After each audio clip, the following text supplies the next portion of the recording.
আমার প্রথম প্রেমিক বলেছিল আমায় একদিন না দেখলে সে অন্ধ হয়ে যাবে। আমাদের দেখা হয় না বছর কয়েক।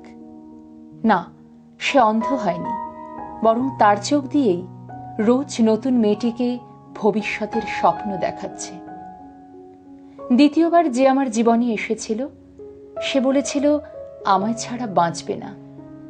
কোনো রকম লাইফ সাপোর্ট ছাড়াই 5 বছরের বৈবাহিক জীবনে সে দিব্যি বেঁচে আছে। যার হাত ধরে সংসারে পদার্পণ করলাম সে বলেছিল আমি তার অর্ধাঙ্গিনী। ডিভোর্সের 2 বছর পরেও সে বহাল তাবিয়াতে আছে। সংসারের কাজকর্ম ও লেখাপড়ায় ভালো হওয়ায় বাবা বলেছিল তুই আমার ঘরের লক্ষ্মী।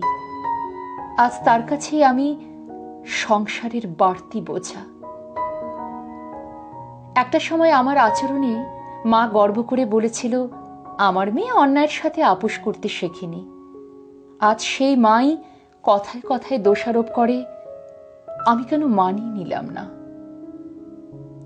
নিজে সাধারণভাবে চলে যে ভাইকে ইঞ্জিনিয়ারিং পড়ালাম তখন সে বলেছিল আমার অবদান সে কখনো অস্বীকার করতে পারবে না। আজ সে আমার জন্য বন্ধুদের সামনে মুখ তুলে দাঁড়াতে পারে না। ছেলের টিউশনের টাকা জোগাড় করতে না পারা কাকিমাকে বলেছিলাম টাকা দিতে হবে না, আমি এমনি পড়াবো। তখন কাকিমা হাত জোর করে বলেছিল তোমার মতো ভালো মানুষ হয় না। আজ সেই কাকিমাই পড়শিদের কানে কানে বলে বেড়ায় ডিভোর্সি মেয়ে। যেই বন্ধুটাকে পরীক্ষার আগে হ্যান্ডনোট দিতাম সে বলেছিল চাকরি হলে সবার আগে আমায় জানাবে। একের পর এক পদোন্নতি পেয়ে এখন সে মস্ত বড় অফিসার।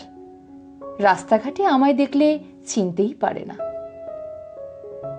আমার যে বান্ধবী বলেছিল আমি না উপস্থিত থাকলে বিয়ের পিঁড়িতে বসবে না, তার দ্বিতীয় সন্তান হবার খবরটাও শুনতে হয়েছে অন্যের মুখে।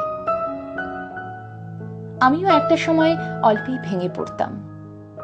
একের পর এক অবলম্বন আঁকড়ে বাঁচতে চাইতাম। আজ আমায় ভাঙে কার সাধ্য? আসলে মানুষ যখন কথা দেয় তখন সেই সময়ের কথা ভেবে কথা দেয়, আর এতে সেই সময়টা অনেক মধুর হয়তো হয়, কিন্তু জীবন সুন্দর হয় না। সময় বদলালে প্রতিশ্রুতিও বদলে যায়। স্বার্থ অনুযায়ী আমরা সবাই সম্পর্ককে উল্টে পাল্টে সুবিধা মতো করিনি। আসলে কারো জন্য কোনো কিছু পড়ে থাকে না। মানুষ কোনো না কোনোভাবে বাঁচতে শিখে যায়, শিখে নিতে হয়।